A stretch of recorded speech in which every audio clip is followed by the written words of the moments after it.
রাজহাঁসটি মানুষের মূর্তি ধারণ করল। একই করছেন, আরো অপরাধ করছেন। রাজা অপরাধ করেছে কাম্যক বনের মাটিতে অগস্ত্য মুনির চরণে, আর আমার পিত্ত খেয়ে পড়ে রোগ মুক্তি হতে চাইছেন।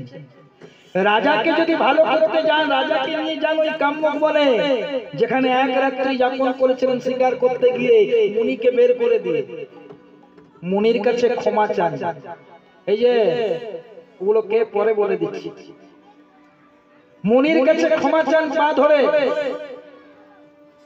যদি মুনি ক্ষমা করে দেয় তাহলে রাজা ভালো হয়ে, বরং আমি ততক্ষণ আপনার এখানে থাকছি। যদি আমার কথা বিশ্বাস নাই, পরে আমাকে কেটে আমার না হয় পিত্ত ভক্ষণ করবেন। সৈন্য সামন্তরা রাজাকে নিয়ে গেল মুনির কাছে, আর গিয়ে চমকে গেল মুনি তখনও আছে। কি বলেছিল যে মুনির কাছে যাবেন, রাজা নিজের মুখে বলবে যে আপনার পা ধোয়া জল একটু দেন, মানে পাদোদক।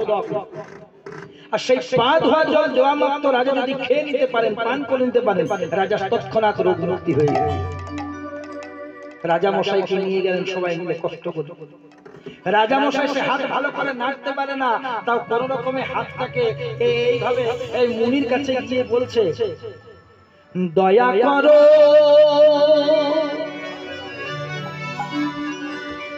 আমায়, দয়া করো,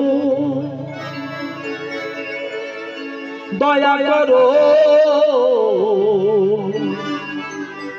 ও মুনিব, দয়া করো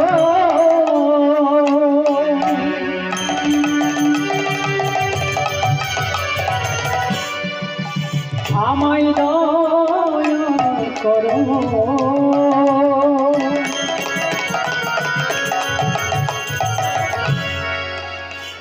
আমায়, দয়া করো ও গো মুনিব, দয়া করো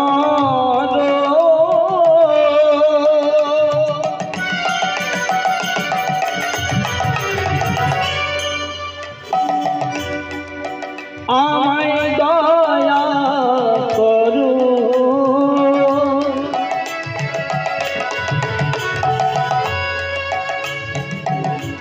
দয়া করো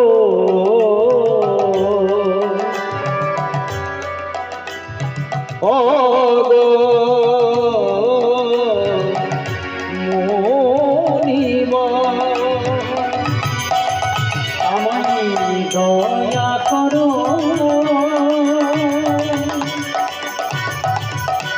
আমায়, দয়া করো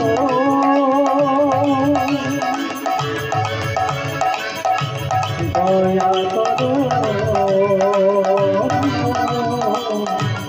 ও গো মুনিব। প্রকৃত যারা ব্রাহ্মণ হয়, প্রকৃত যারা বৈষ্ণব হন, আর প্রকৃতি যারা সাধু মহন্ত হন, তাদের রাগ যত তাড়াতাড়ি হয় তত তাড়াতাড়ি থেমে উঠবে। যেই না মুনিবর বলে হাতটা পেতে দিল রাজা মশাই, রাগ চলে গেল। পা ধোয়া জল দিল, বলে রাজা মশাই তুমি অপরাধ করেছো। রাজহাঁস ঠিক বলেছে, পা ধোয়া জল পান করলে ভালো হবে, পান করো। কিন্তু মুনি পরীক্ষা করলেন, যেই না পা ধোয়া জলটি পান করার আগে তাকিয়েছে, রাজা দেখছে তো জল নয় রে, কিছু কাঁচা রক্ত, কিছু দুর্গন্ধ পুঁজ, আর কিছু পোকা কিলবিল কিলবিল করছে। রাজা দেখছে না না না না না না, এটা খেতে পারবো না, না না এটা খাওয়া যাবে না। কি করব, কি করি কি করি কি করি। রাজা কিছুটা গন্ধটার সামনে, কিছুটা গন্ধ নিল, এটা খাওয়া যায়, গন্ধ নিয়ে না খেয়ে মাথায় নিল। কথায় আছে ঘ্যানেন অর্ধভোজনা,